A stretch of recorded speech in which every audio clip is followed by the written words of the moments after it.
Hi there, welcome back. Today's video is going to be just kind of a recap of Zaril and I's last week, but I also have some fun random things that have been going on with a few different types of animals or critters that have shown up on our property. So we're going to go over some training that I've been doing with Zaril and just some kind of flashback on this last week.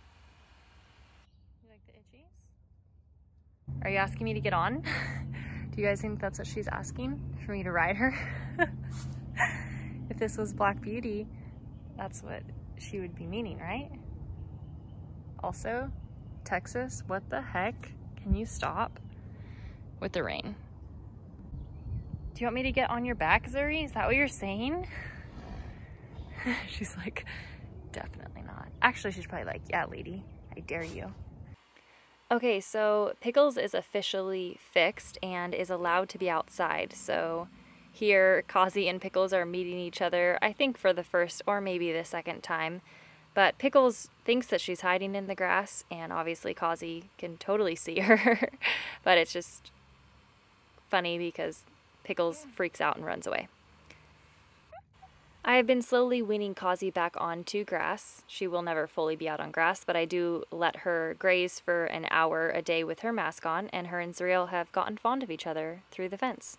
So one of the main parts of this video is going to be desensitizing. So I went to my local Dollar Tree and bought $15 worth of random things that I could use to desensitize Zaril with, that I wasn't worried if they got dirty or broken. Looks like we're having a party up in here. So I strung up a few of those items in Zaril's round pen, and I did it one by one, making sure that she wasn't having huge reactions. You can see here she's just munching on her grain. She clearly doesn't love having the objects in her pen, at least at first, but she also wasn't completely horrified or terrified by them. So I put in a few of them on one side of the pen, and she adjusted really quickly. I stayed out there and watched and kept checking throughout the day. And now she is totally used to them and doesn't mind if they brush up against her. Oh my goodness, it's on her back. That's pretty good. Like I said, I've been letting Qazi out for an hour a day, and Zaril and her kind of just circle each other around. In Zaril's in the pen, Qazi's outside, and they just graze next to each other the whole time. But here, Qazi decided to come check out the camera. Very close. The cutest little girl ever. I have gotten quite a few questions about why Zaril and Qazi are not together, and there are a few different reasons for that. The round pen is not big enough for both of them to be able to get away if they were to get into a fight early on, and also Zaril cannot go into Qazi's pen because it has an electrified fence. Technically, when you're working with a Mustang, you're not allowed to keep them in an electric fence, and so she will never be able to be out in Qazi's pen. Alright, now we come to the desensitizing portion of the video. The rest of the video is basically a lot of this. I used a bunch of different items. This here is a makeshift flag, which is actually a plastic bag. We have quite a few plastic bags from off the street just below into the yard, and they have so far been pretty scary because they look like a ghost. No joke, we had one that was like floating in the wind when Camille was giving me a lesson, and if you're a horse and you'd never seen one before, they totally look like a ghost, just floating in the air. So that's going to happen, especially if we ever get to the riding portion of this journey, which I hope we do. So I'm trying to desensitize her to bags. This is a controversial way to desensitize. It's probably actually more popular than unpopular, but I know there are a bunch of different ways that you can desensitize, and this is the one that we are using here. I have done this with Qazi. It has worked very well. It can seem a little traumatic during the session, so I totally get that. If this is something that triggers you, I understand. I am trying not to flood her, and I'm trying to give her plenty of breaks, which I have cut out because this video would be 37 hours long if I left them in. So originally when I started training a Mustang, I figured that after they had learned something for, I don't know, a week, that they would be used to it, but Zaril has taught me so many different lessons. Here we are in week 8, and she still is a little finicky about me touching that spot. It could be tooth pain, it could be that this is just taking a long time for her to be okay with it, she's still scared of me, but you can just see here that I'm working on rubbing her face, yay, love the hands, and then bringing it over to the side of her face where she doesn't like it as much and just practicing touching her.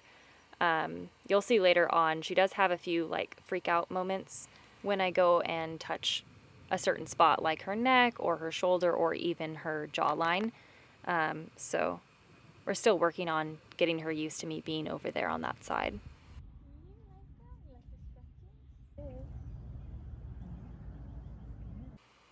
I do love that whenever I walk away after putting the halter on, she follows me. And she does this basically anywhere I go, even without the lead rope on. So it seems like once I get the halter on, we're pretty close to being out of the woods. But here you'll notice that I keep practicing with putting the lead rope on because I have figured out a way to quote-unquote trick her into getting the lead rope on, where I'm just petting her face and then I sneakily put my right hand underneath her chin and snap it on. We're just trying to work through some of these little quirks that she has, but it is nice to be able to put the halter on in one try, the lead rope pretty quickly, and be able to go and start with the next thing. So I'm hoping that she just smooths over this issue eventually. One thing I'm super proud of ourselves about is that we can officially fly spray basically all over Zaril's body. And every day I act as if I'm reintroducing it because you just never know where she's going to be at that day. But it is nice to be able to get full-on fly spray all on her body, on her neck, on her legs, and she stands pretty good for it. I don't know if she realizes. Maybe that's why she's so good. But it's been so nice to not have to worry about her being eaten alive by flies while I'm trying to train. Okay, so here's going to be a moment where you can see she just kind of freaks out. And I don't know if she was like sleeping and didn't realize what was going on or being snoozy, but she all of a sudden just kind of freaks out and goes, "Oh, I don't want you touching there." So then here I am working on my hand coming up and down and up and down. And we just do a lot of desensitizing in this way, but also just trying to really solidify some of the things that she's good at, because she'll be fine at them for like a week or two, and then all of a sudden it's like, nope, I forgot that, or I refuse to learn it.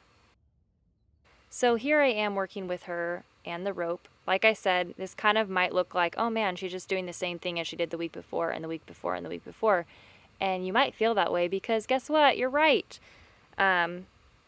I totally thought that like, okay, we were going to work on leading, cool, then we were going to get it, then we're going to work on this, cool, we were going to get that way, but for some reason in my head, that's how it was going to go. But we were just practicing some of the same things over and over again. Some days she's really good at one, some days she's really good at the other. I have been getting her out of the pen every single day, and that I think has been really good for her. Sometimes I take her out and let her graze, and sometimes I take her out just to make her work. I did get quite a few questions about why I don't let her eat grass. I do let her eat grass, I just don't let her eat grass when we're trying to train. I don't know if you've ever been on a trail ride with a horse that wants to eat grass only, but they don't really understand that like, okay, there's a time to snack and there's a time to whatever, work. So I had to split those up. Sometimes she gets out for snacking, sometimes she gets out for working, but I don't intertangle the two because it just doesn't work that way, even with Qazi. Otherwise, I will be trying to drag her along and she's just trying to graze the whole time. So that's, in my experience, why I don't let her eat grass when we're training. Okay, so this is my very favorite part of the entire video. I started desensitizing Zaril to water and the hose so that I could eventually give her a bath. She took me by surprise and she was so very good. Of course, she does have a few spooks, which is totally expected, but I was just so proud of her because she took it like a champ and she had fun with it. And I just loved that. And for me, it was just a moment that we shared and I laughed and I just enjoyed the whole process. I feel like sometimes the training has been just really difficult, honestly. If I can be honest, it's been really difficult, and my expectations, even though I thought they were low, have just been dropped even lower with how difficult this whole process has been. So having this moment with her where we just kind of had fun was just really, really awesome, and it was the thing that I needed that day. Okay, so I took this little video of Zaril when I was just outside feeding her, and I just thought it was so cute because she's doing the same thing that Qazi does that I love, which is like pawing the ground because they're excited. Pawing the ground out of being nervous is a whole different deal, but when it comes to eating grain and it's this type of footing, I think it's cute. Okay, so now we're working on getting Zaril to step onto something. This is hopefully going to transfer to the trailer eventually, but we're starting slow. I don't have something that she can step on, like one big plank of wood that I could just walk over and she could walk over with me. I would like to get one of those, but with wood prices, I don't know if that's going to happen. So we're just doing some makeshift stuff, but she did step on it a couple times. And then I'm just desensitizing to another pool noodle. And then here is day 2 of the water. You can see that day 2 didn't go as smoothly, but I was also asking a little bit more. So here I was trying to actually get it on her legs, whereas before I was just kind of offering it up and she was playing with it. But pretty quickly I was able to put the water on her hoof and on her lower legs, and she was cool with it. She still didn't love it on her back feet, but I think I haven't done much with her back legs besides just touching them and fly spraying, so I think that was to be expected. But yeah, so we worked on this just day 2 and she did pretty good. And then here she is being super cute again.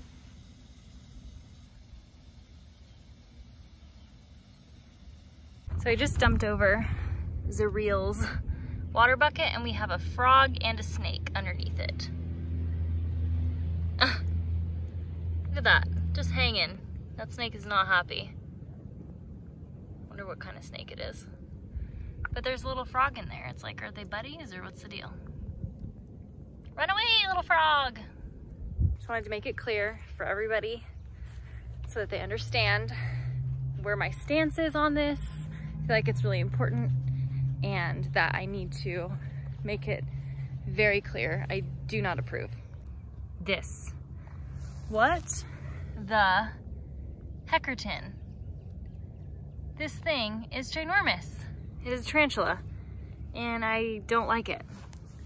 So it's on alert right now because I found it just walking across the yard and then all of a sudden it poked its little things out. I don't know what it's doing. What do you guys think? Do you guys like spiders?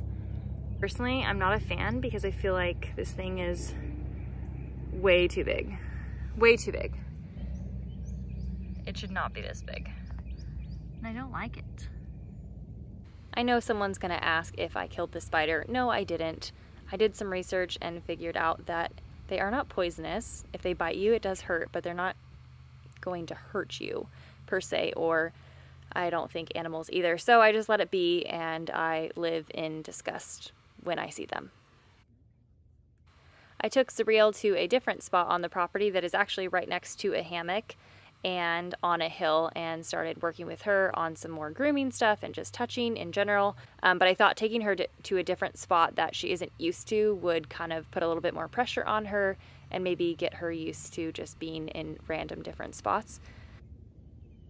Now here we have this little dock, which is a big step up from that little plank of wood, but my goal with this was to just get her to come up and sniff the dock. Yeah, so I just wanted her to sniff. I didn't want any steps or anything like that.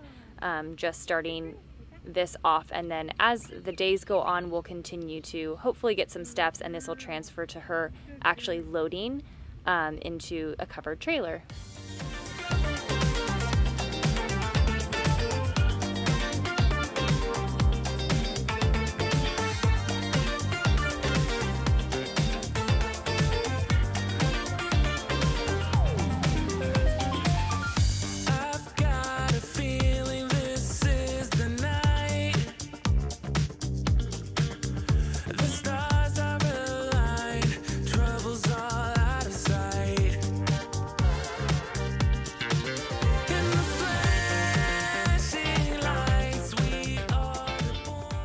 What the heck is that? What the heck is that? Oh dear. I just came out to muck, but there looks to be a ginormous turtle. Ginormous turtle in her pen. I don't want her to step on it, so I think I'm gonna let her out to graze and then I'll handle it. Qazi, thanks for not stepping on it. Go graze for a little bit. Dude. First of all, this is a horse's pin, not for you. This is huge, guys. Let me get you my grain can for reference. This is insane. I didn't even realize that you are not a turtle that I am used to seeing though. And I'm also glad that Qazi didn't step on you.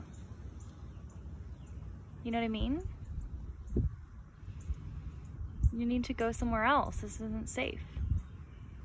Okay, so turtle needs to be rescued, but its shell is not like a red-eared slider turtle like I'm normally used to.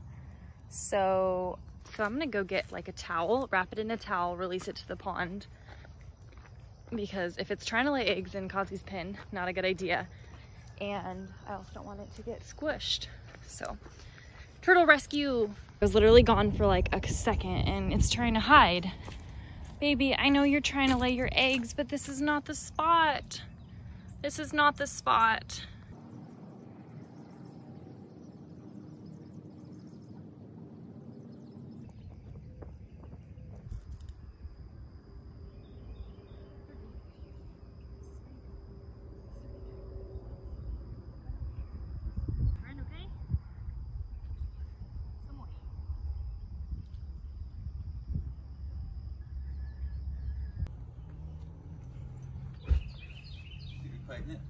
Well, she was until you look. It's got its little no, they haven't touched it. Oh yeah, it's gone. Oh, Pot, you almost got it.